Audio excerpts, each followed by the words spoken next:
합장하십시오. 아미타불 아미타불 아미타불 아미타불 아미타불 아미타불 반갑습니다.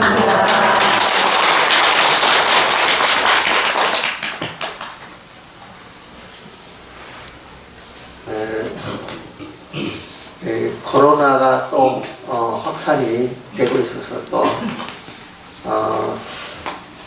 단체마다 비대면으로 이렇게 행사를 진행하고 있는데, 우리 관음사 불자님들은 또 정부에서 요구하는 시책을 잘 지키셔가지고 제가 볼 때는 우리 관음사는 문제가 없을 것 같습니다.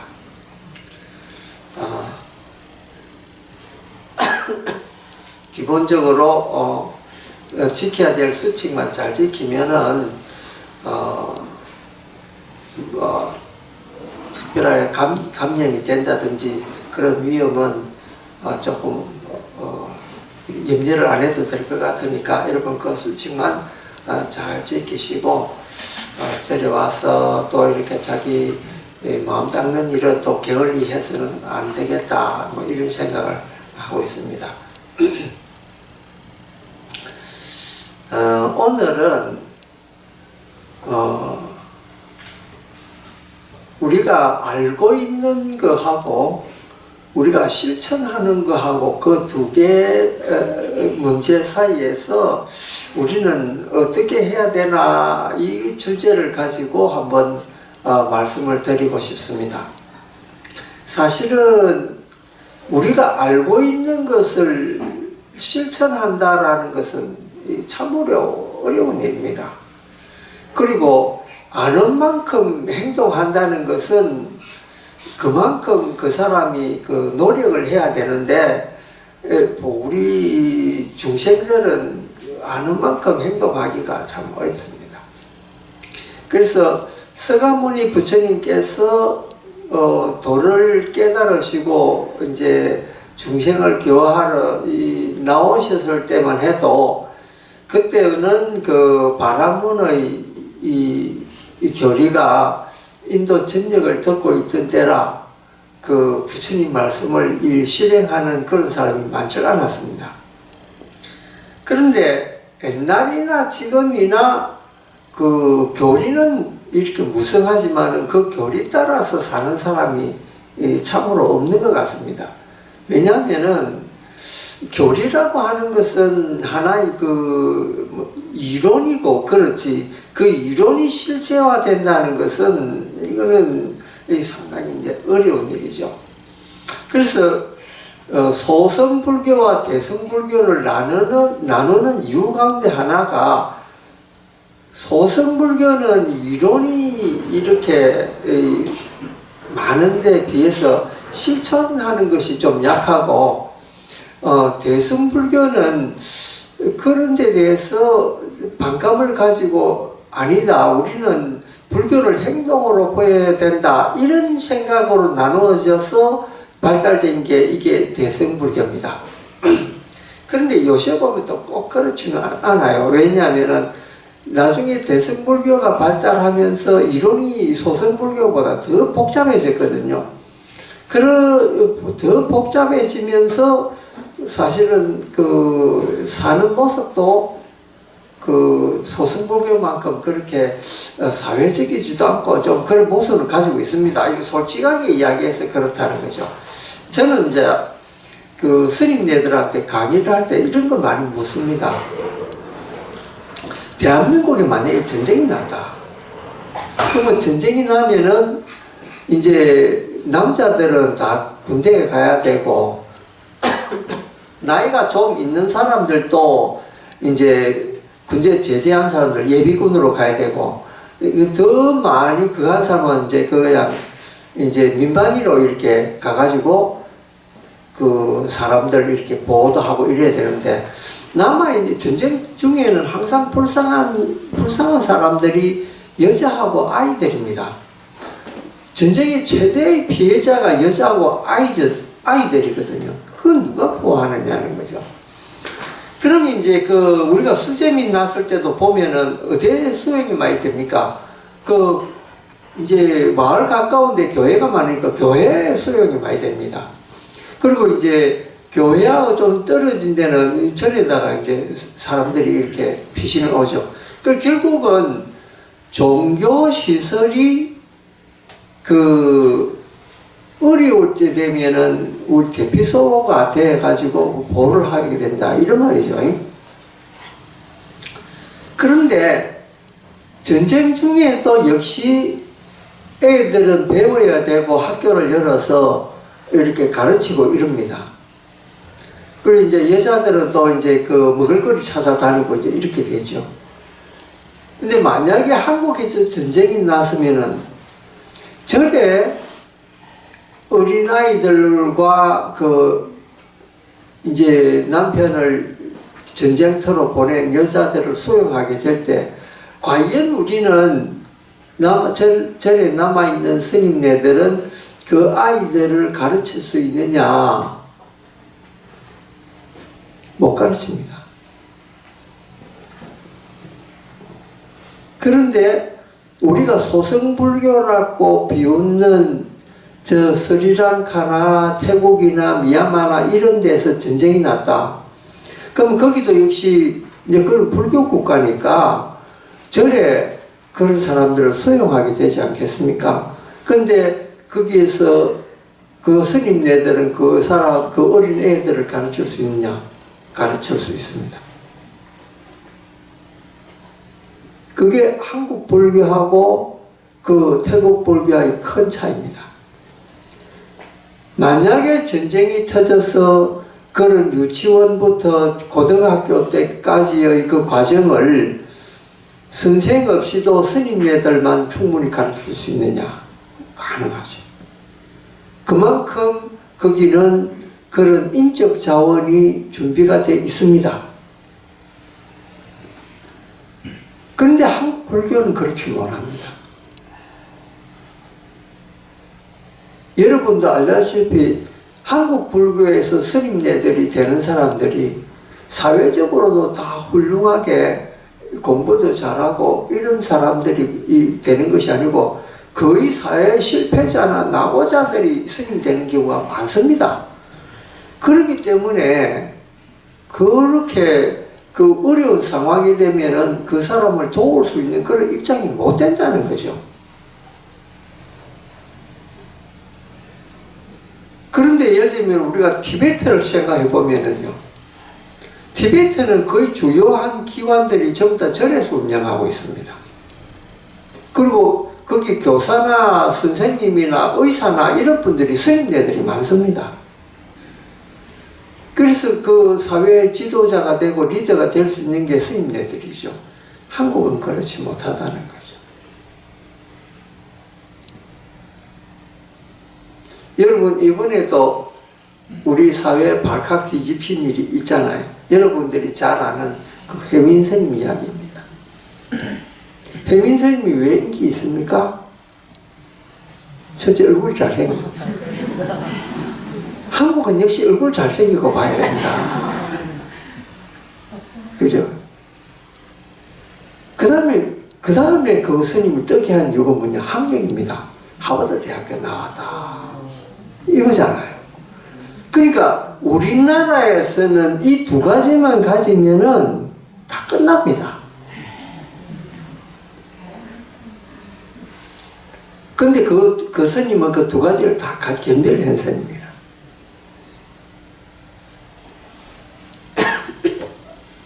그러니까 뭐 인기 없을 리가 있습니까? 막 그 텔레비전에서도 부르고 난리 나죠.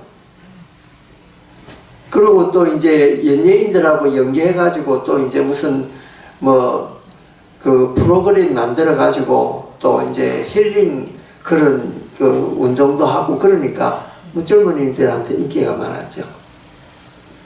그러다가 한 번에 한 방에 뒤집어졌죠. 왜? 자기 사는 집 자랑하다가 한 방에 뒤집어졌죠. 그러니까 젊은 사람들한테 야 너희들 돈 없고 배고프고 가난해도 뭐 참고 살아라, 용기를 가지고 살아라, 이런 이야기를 계속 하다가 그 스님 사는 걸 또 보니까 아주 뭐 3층짜리 집에다가 막 창문 너머로 산이 보이고 뭐 이런 좋은 집에 살고 있거든요. 그러니까 애들이 들고 일어나는 거죠. 니는 그렇게 그런 집에 살면서 왜 우리 보고는 그렇게 그 희망을 품고 살아라 하노? 현실에 왜 그 만족하라 하노? 그렇게 이제 들고 일어날 거 아닙니까? 그런데 여러분 이거는 그 이제 젊은 애들이 그 해민 스님을 비판하면서 그런 지적을 하네요. 뭐냐? 니는 그렇게 살면서 왜 우리 보고 그래라 그런 말을 할 수 있는데 왜 그 스님이 그렇게 사는가에 대한 그 근본 원인을 생각을 못한 것이 왜 그러냐면 그 스님이 종교학이라고 하는 그걸로서 미국에 석사 받고 박사 받고 이 좋은 대학 나왔지만은 스님으로서 해야 될 제일 중요한 게 뭔 줄 압니까? 대중생활입니다. 통도사나 해인사나 송강사나 큰 이 100명, 200명 스님이 사는 그 큰 절에서 기본적으로 그 접시 그 그릇부터 닦으면서 쭉 이렇게 그 사람들 스님들 사이에서 부대끼면서 배워지는 그걸 우리 절에서 뭐라고 보냐면 장판대라 부르거든. 그런 장판대를 안 묻히고 살았다. 그러니까 스님으로서 해야 될 도리가 뭔가 이걸 전혀 모르는 거예요. 그냥 체계로만 이 불교라는 게 어떤 것이다 체계로만 한 거예요. 그러니까 실제 자기가 스님이면서 스님 노릇을 어떻게 하는가를 배우지 못했던 사람이에요. 그런 사람이 이제 박사학위 받고 승복만 떡 있고 내 스님이다 이러니까 일반은 모르는 사람도 그 스님이구나 이런데 스님은 어떤 사람이 있으면 수행생활을 하는 사람이 스님이에요. 근데 그 사람은 수행생활을 안 하는 사람이라. 근데 어떻게 그 사람은 스님이라 볼 수 있느냐는 거지. 개만 받았다고 해서 스님이냐? 그렇지 않아요. 쉽게 말해서 개정해 사막을 닦는 사람을 우리는 수행자라 이렇게 부르는 거죠. 그리고 우리가 스님으로서 존경하는 게 뭡니까? 성가를 이루고 있기 때문에 스님을 존경합니다 이거잖아요. 그 성가는 뭐냐면요, 스님들 4명 이상이 사는 것을 성가라고 부릅니다. 그러니까 혼자 사는 것을 성가라고 부르지 않습니다. 그러니까 여러분이 존중하는 불법성할 때 그 삼보의 성에 들어가는 것은 4인 이상이 사는 그 그룹을 보고 성이라고 부르는 거예요. 그런데 그 사람은 그 하버드 나와 이 조계종에 미국에 받고 그냥 혼자서 늘 연예인 생활하고 살았던 거잖아요. 그 남산이 무슨 산이 보인다는 그 자기 사는 그 거주지도 스님이라면 부처님 한 분 모셔놓고 살아야 되거든. 그런데 여러분 그 자기가 부처님 모셔놓고 살았습니까? 부처님 모셔놓고 그런 흔적도 없는 거라. 그리고 소속도 연예인 회사에 소속이 되어 있습니다. 그러니까 연예인이라는 말이죠. 그러니까 이런 사람은 껍데기만 그냥 스님 옷 입고 있다고 해서 스님이다. 우리는 속아서 살아간 거야. 그리고 그동안 그거를 지적하고 이제 유명시에 뜨니까 그거 말해주는 사람도 없는 거예요. 그러니까 한번 이제 출연하면 출연료가 뭐 500만 원이니 1000만 원이니 이런 말이 나오죠. 부자로 살은 거죠. 요거도 먹는 건 당연한 거예요. 그러면서 이제 또 그 왜 애들이 또 이제 해민스님 요가니까 덤으로 요거드문 스님이 하나 있죠. 누굽니까? 형각 스님이라고 하는 스님. 여러분도 잘 아는 외국인 스님이죠. 그 스님 왜 요거드 먹습니까? 숭산 스님 밑에 출가해가 한국에서 선방을 쭉 다니면서 공부 잘하고 그 스님도 하버드 출신이에요. 그러니까는 외국인에다가 하버드 딱 나오니까 막 한국 사람들 너무 좋아하죠. 한국 사람들 파란 눈에 노란 머리 하면 너무 좋아하잖아요. 근데 그 양반은 머리를 깎아 노란 머리가 안 보이네. 눈만 파랗죠. 근데 좋은 학력 가지고 있으니까 대단하다 이렇게 보는. 근데 그분이 우리한테 보여준 게 뭡니까? 한국 불교 실망했다면서 떠나면서 이제 한국 불교 욕을 엄청나게 했죠. 그런데 그 사람이 그야말로 한국 불교의 혜택을 제일 많이 입은 사람이죠. 그 사람은 한국에서 정규적 교육과정 나온 것도 아니고 그냥 한국 선방에만 좀 살았었는데 대단히 그 대접받았잖아요.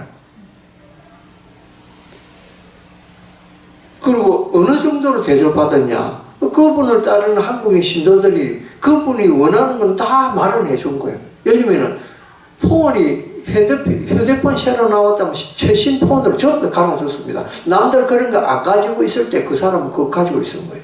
그만큼 한국 불교도들이 그분에 대해서 존중한 거예요. 그런데 떠날 때는 어땠습니까? 한국 불교 혜택을 그만큼 입었습니다. 한국 불교 욕하고 떠난 거예요. 한국 불교는 기복 불교다. 뭐 이런 식으로 이야기하면서. 자기도 그런 신도들 대접받고 살았으면서 그런 욕을 하는 거예요. 그래서 이제 젊은 애들이 그 스님을 욕을 하는 거예요. 자, 해민 스님하고 이 현각 스님은 두 스님 다 그 스님들도 불교 경전 공부해서 잘 압니다. 어떻게 수행해야 되고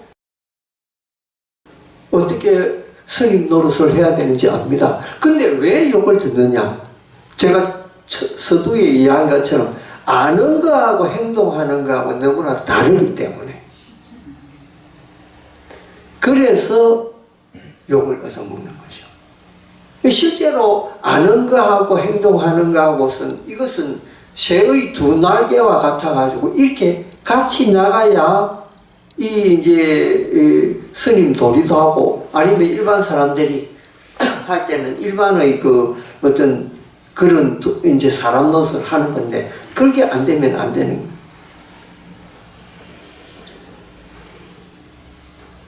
서양의 선교사들이 19세기 말에 한국을 여행하면서 써난 그 기록들이 있습니다. 그 기록들을 보면은 이 한국 사람들의 생활에 대해서 너무 놀랍니다. 어떻게 놀냐? 이것은 그야말로 거의 짐승 수준으로 살고 있다.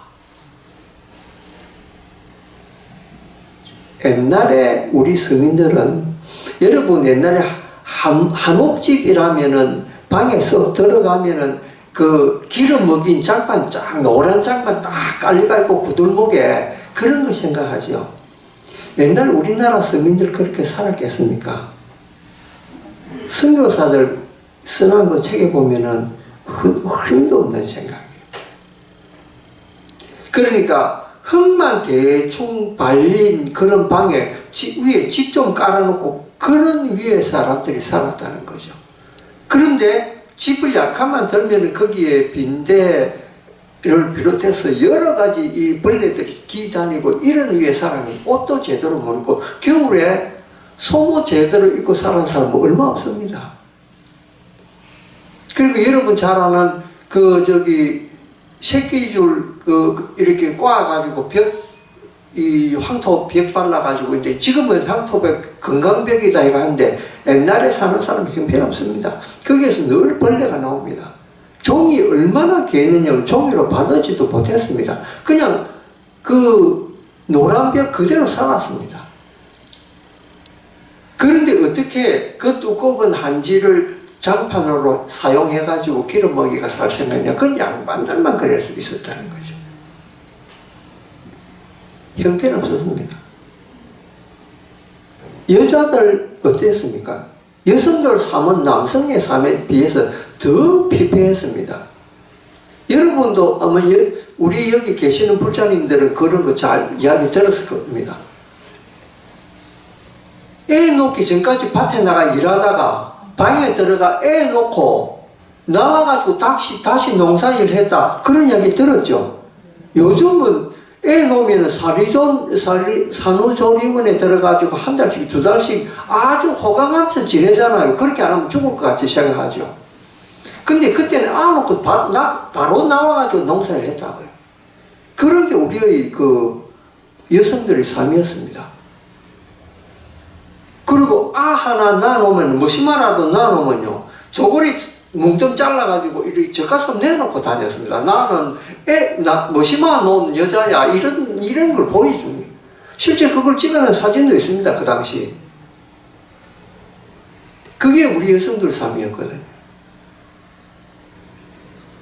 근데 왜 양반들은 그렇지? 그과 거기 삶을 살았습니다.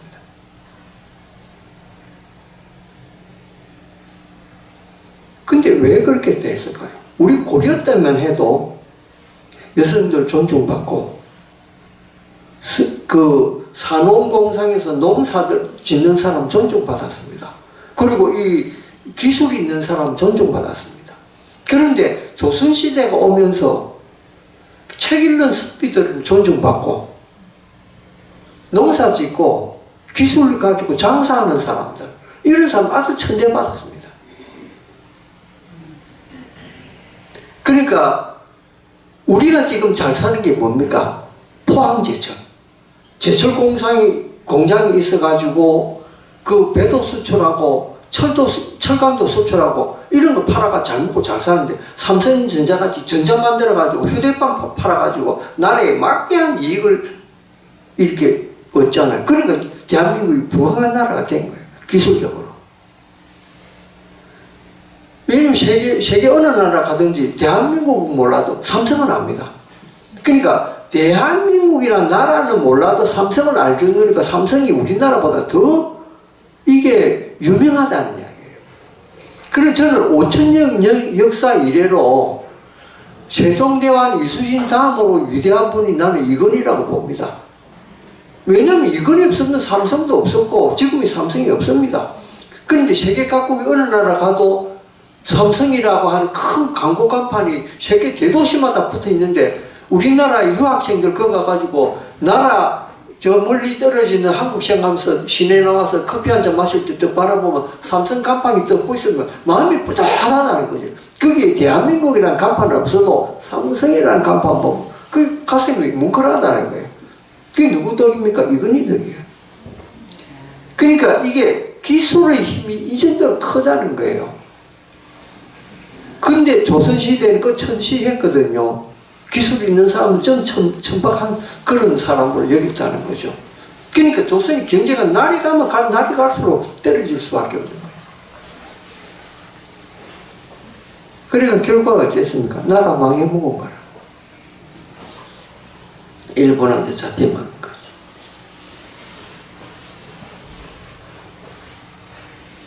그걸 정신나게 만드는 6.25 사변 난 뒤에 박정희가 쿠데타 이렇게 가지고 고속도로 뚫고 포항제철을 만들고 기술 강국을 만들어 놨 거예요. 그러니까 우리가 이 책만 가지고 되는 게 아니고 뭔가 이 손재주를 가지고 뭔가 앞으로 눈앞에 창출되는 게 있어야 되는 거예요. 그거를 소홀하게 한 사람들이 누구냐면 조선시대의 선비들이에요. 글만 읽은 사람들. 그러니까 이론은 백성을 잘 살게 하자, 이런 이론은 조선시대에 있습니다. 승리학이라고 하는 게 뭡니까? 인간의 마음을 밝혀서 인간을 이익되게 하자는 게 그게 승리학이거든. 그런데 책은 승리학 책을 읽고 있으면서 행동은 그런 거 안 하는 거, 자기만 잘 먹고 잘 사는 거예요. 그냥 백성들은 어찌됐든 그건 관계없는 거예요. 그런데 승리학이라고 하는 걸 어디서 들고 들어왔습니까? 중국에서 들고 들어온 거거든. 주자라는 사람이 발명한 게 이게 승리학이잖아요. 그러니까 중국도 똑같이 승리학이 발달이 되면서 어떤 생각을 하냐면은, 야, 이것만 가지고 이 중국 사람들 못 먹고 살겠다. 그럼 뭐시는 뭐냐? 이론하고 행동하고 똑같은 이론을 한번 해보자. 그렇게 해서 나온 학문이 뭐냐면은 양명학이라고 하는 학문이에요. 그게 이제 왕양명이라고 하는 중국의 큰 학자가 발명한 이론인데, 우리가 아는 것만큼 행동도 우리가 그렇게 하자. 이런 이론을 내세웠어요. 그게 뭐냐면, 지행합일이라고 하는 이론입니다. 지라고 하는 것은 안다는 뜻이고, 행이라고 하는 것은 행동하는 뜻이거든. 이게 합일되도록 하자. 지행합일이라는 거지. 이게 왕양명이라는 사람이 만들었기 때문에 양명학이라고 하는데, 그게 이제 중국에서 쫙 퍼지는 거예요. 그러니까 중국 사람들은 실리적인 걸 찾게 된 거예요. 실리적인 게 중요하다. 이론으로 얻는 것보다는 이게 뭔가 실제적인 가치가 눈앞에 있는 그것이 더 중요하다. 그걸 우리 뭐라고 부르냐? 실학이라고 불러요. 실제적으로 뭔가 있는 것. 근데 조선시대, 조선에서는 양명학을 받아들이지 않고 우리는 성리학으로 간다. 계속 성리학, 이론만 주장하는 거. 그 백성들은 가난하게 되고, 나라는 망해고, 이렇게 된 거예요. 그러니까 세상에는 이론도 많고 실제도 많지만은 어떻게 이것을 실체화시키느냐, 이것이 아주 중요합니다. 타산지석이라고 해서 우리가 그런 게 없으면은 남은 나라에 그런 걸 봐서 그런 걸 배워와야 돼요. 배워와서 우리가 그거를 사용해야 우리도 잘 먹고 잘 살 거 아닙니까? 우리가 그걸 저게 실체 구현해야 되는구나라는 것을 깨닫게 된 게 조선말. 너무나 늦어버린 거예요. 18세기, 19세기. 이럴 때 이제 그거를 눈을 떠가지고 하려니까, 예를 들면 여러분 잘 아는 다산정여가 이학용이라든지, 이 초정박제가라든지, 추사 김정이라든지, 이런 사람들이 그때 눈을 뜬 거라. 야, 우리도 그 실행해야 되겠구나. 우리는 성리학만 가지고 백성들 못 먹게 살고 나라가 가난하게 되겠구나. 그래서 새로 있는 학문을 일으키려는데, 그때 나라 힘이 너무 빠져가지고 그냥 주저앉아버린 거예요.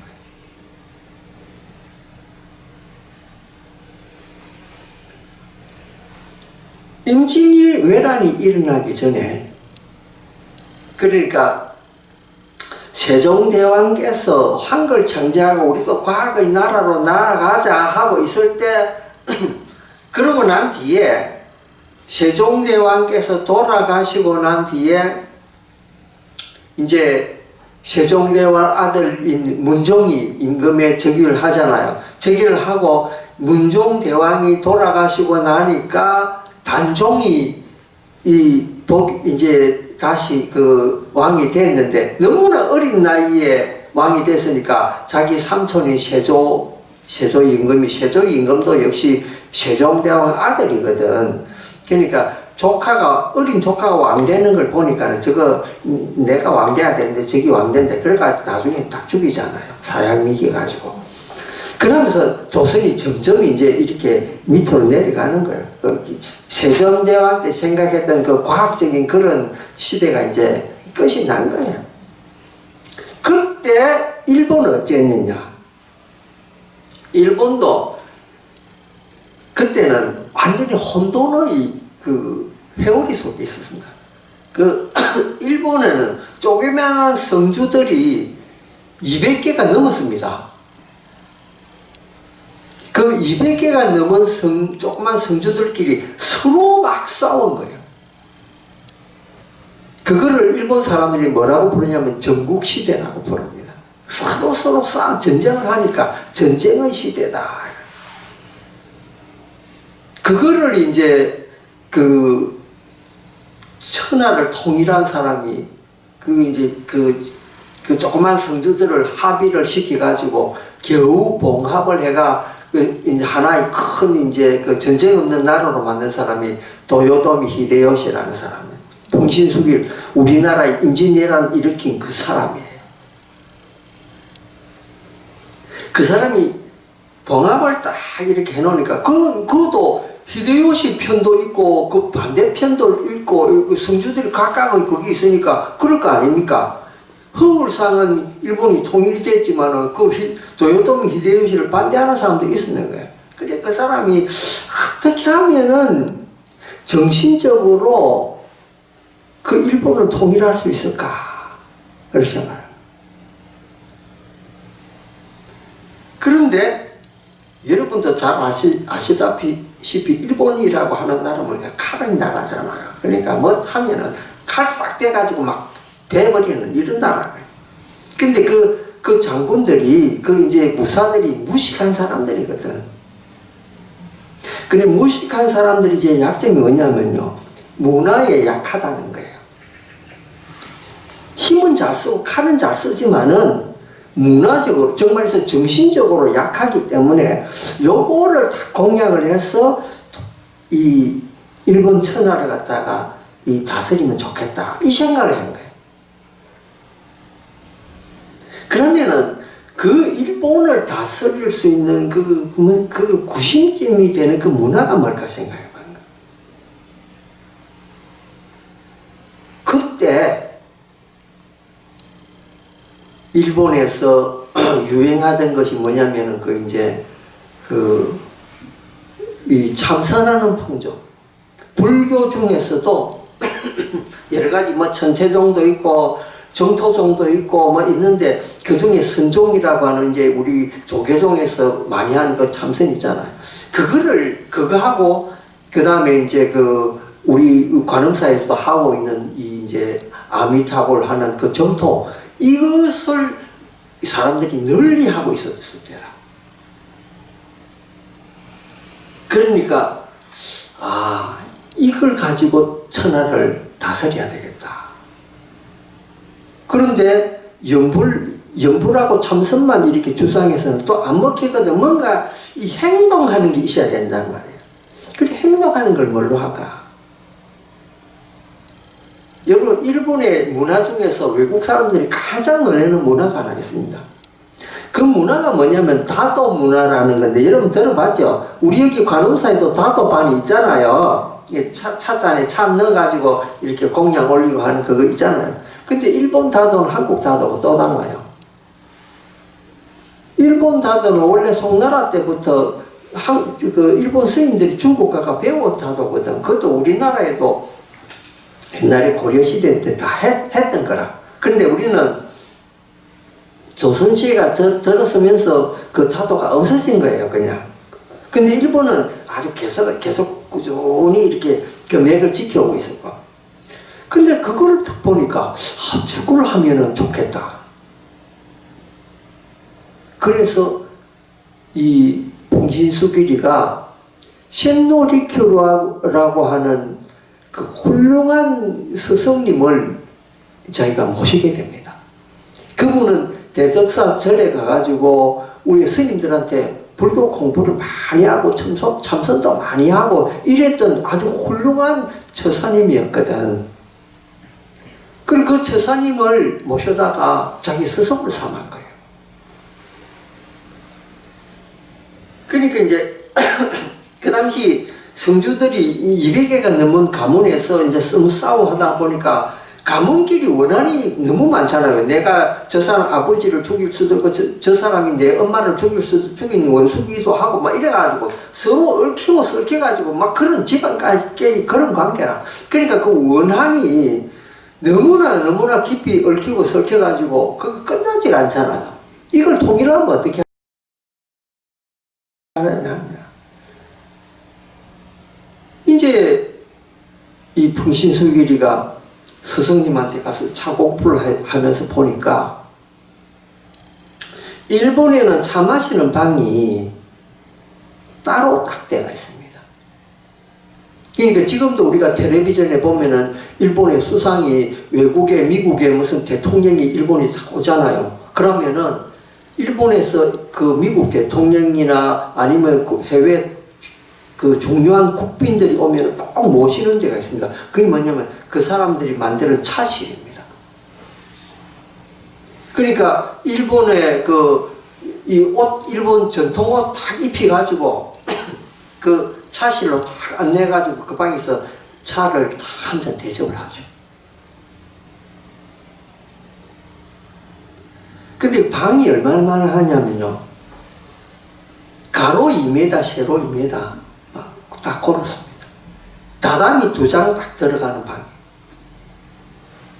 그런데 들어가는 입구가 얼마나 하냐면요. 높이가 한 60cm 밖에 안 됩니다. 그것도 가로 60cm, 세로 60cm, 한 요 정도. 사람이 수그리 가지고 들어가야 될 정도라. 그러니까, 전쟁 칠 때, 그 무사들을, 이제, 큰 칼 잃어본 사람들 2자리씩 차고 다니잖아요. 그러니까, 그 방 안에 들어와서 차를 마시려면은, 칼을 다 밖에 벗어놓고 들어가야 돼요. 그러니까 정말 해서, 이 갑옷을 다 벗어놓고 아주 소박한 옷을 갈아입고 들어가야 그 안에 조그마한 방에 들어가는데 그 방 안에 초대할 수 있는 손님이 3사람이에요. 그 이상 못 들어갑니다. 너무 작아서 방이. 그러니까 이제 이 풍신수길이 서성되는 쇳노리교라는 사람이 그 이제 각 성주들을 몇 사람 부릅니다. 3사람을 딱 초대를 해요. 그러면 3사람이 딱 듣는, 딱 들어가서 딱 보니까 내 원수들이 앉아있거든. 저 사람 내 엄마 죽인 사람 아니야. 저 사람 내 아버지 아들 죽인 사람이다. 이 서로 원수들이. 근데 칼은 더 밖에 있지. 이제 그 가장 소박한 옷만 입고 딱 들어와서 딱 보니까 원수끼리 딱 마주친 거예요. 그런데 쇳노리교 그 차 선생님이 딱 꿇어 앉아가지고 차솥에 물을 딱 끓고 있고 안에 뭐 빈방이죠. 그냥 빈방에 글씨 하나 딱. 그 글씨가 주로 뭐라고 쓰지가 있습니까? 일기일회. 일기일회 뭡니까? 옛날에 법정스님 돌아가실 때 마지막 책 낸 거 있죠? 책 제목이 뭡니까? 일기일회. 일기일회 무슨 뜻입니까? 내 생에 단 한 번 이 자리 이것뿐이다. 다음이라는 건 없다는 거예요. 한 번 기회에 한 번 이 모임, 이게 끝이라. 그러니까 이 자리에서 이게 일생에 내가 단 한 번이기 때문에 내 모든 정성을 다하고 내 모든 행위를 여기서 다 완성을 해야 된다. 이 뜻이. 그러니까 최고의 정성이 들어갈 수밖에 없는 거야. 한 잔 차를 마시는 게 이게 내 마지막이 될 수도 있다는 거지. 왜냐하면 내가 다시 나가도 다시 전쟁이 일어나가지고 칼라가 어느 전쟁에 가 내 목 날라갈 수도 있으니까. 마지막이라는 거야. 그리고 차 한 잔 먹고 밖에 딱 나가면 다른 세상이야. 언제 인간이라고 하는 걸 언제 어느 때 변함을 만날지 모른다는 거예요. 그러니까 이 기회에 이 차 마시는 게 이게 마지막이라는 거예요. 그런 마음으로 몰아라. 그런 마음으로 사람 만나라. 이 말이에요. 그러니까 막 들어가지고 주인이 꿇어 앉아 찬물을 끓고 있는 솥 앞에 딱 앉아 있는데 이게 이제 손님으로 가는 이 원수들, 이 세 사람도 딱 서로 이제 꿇어 앉아가 다 있는 거예요. 근데 차 마실 때는 말하는 거 건물이거든. 옆에서 보니까 내 원수가 앉아있는데, 내 아들 죽인 원수가 앉아있는데, 속에서 막 불덩거리가 올라오잖아요. 밖에 갔다면 칼 가지고 당장 목을 막 칠 건데, 옆에 있는 사람도 똑같은 생각하죠. 저 내 부하 죽인 성주인데, 저 옆에 앉아서 차를 마시니까. 근데 옛날에 그 당시 이 장군들이요.